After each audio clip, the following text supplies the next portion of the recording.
Can you talk us through your reasoning and tell us a little bit about the aftermath of the Scrushy case? Well, first of all, the decision to have an anonymous jury in the terms of not being made public was one that I made after being requested to do so by both defense counsel and prosecution. And why did they want? For the same reasons I ultimately decided to do that, and that is that the Scrushy case was the biggest case that had been tried in Birmingham in a long time. It was, of course, very high profile, and much of the public had made up its mind as to the outcome long before we got to jury selection process. There was a lot of concern that there would be pressure placed upon the jury during the trial and during deliberations if the general public knew the names of the people who were serving on the jury. And we found that even without the public knowing, that of course associates of the jurors did know that they were on the jury, and I kind of took the pulse of the jury several times during the trial to make sure that they were not having undue pressure put on them and how they were handling comments from friends, associates, family members to them about the case, just to make sure that they were able to deal with the subtle and not so subtle pressures. But that was one of the major concerns that we had going into the trial. I did release the names of the jurors 24 hours after the verdict was rendered, which is the standard procedure in our court anytime there is, well, even without an anonymous jury, the names are released 24 hours after the verdict in a case. We've talked here somewhat about juror privacy. We've got attorneys, we've got media, we've got lawyers, and judges here, but we don't have a juror. And I would like to ask you to do something that we don't allow lawyers to ask in closing argument, and that is to have you put yourself in the position of a juror. I would like to share with you some of the things that some of the jurors in the Scrushy case and some jurors in some other cases have shared with me about their jury service.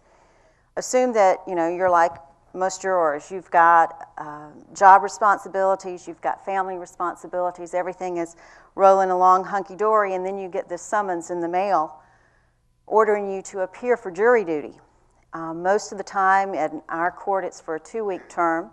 That may not be so bad. But then you get a jury summons for 3 months, 4 months, 6 months. And you start thinking, as most people do, I think, how can I get out of this? When we sent out summons for the jury for the Scrushy case, we summoned 600 people.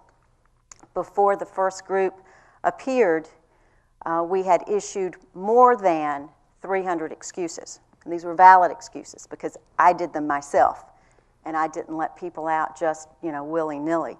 I had some people who were so adamant about getting excused that when I turned them down the first time, they then came back with a second or a third reason as to why they should be excused from jury service.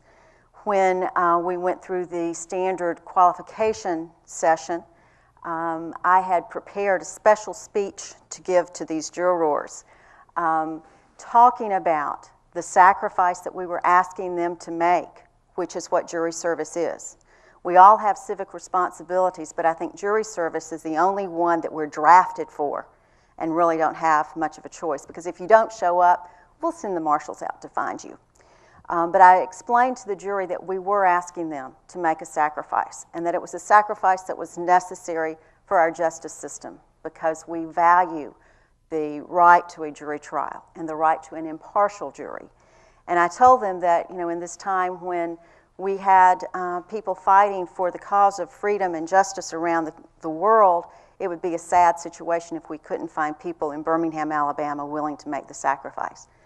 We went through a whole series of written questionnaires, open voir dire. We had situations where the lawyers wanted to ask more probing, private questions, and we did some of that behind closed doors.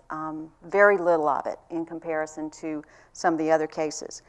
But we ended up with 18 people who served on that jury, And I will tell you, when I practiced law, sometimes I had some doubts about the confidence of the jury system, particularly when they ruled against me. But I have never seen a group of people who were more committed to their job and their responsibility than that group of 18 people.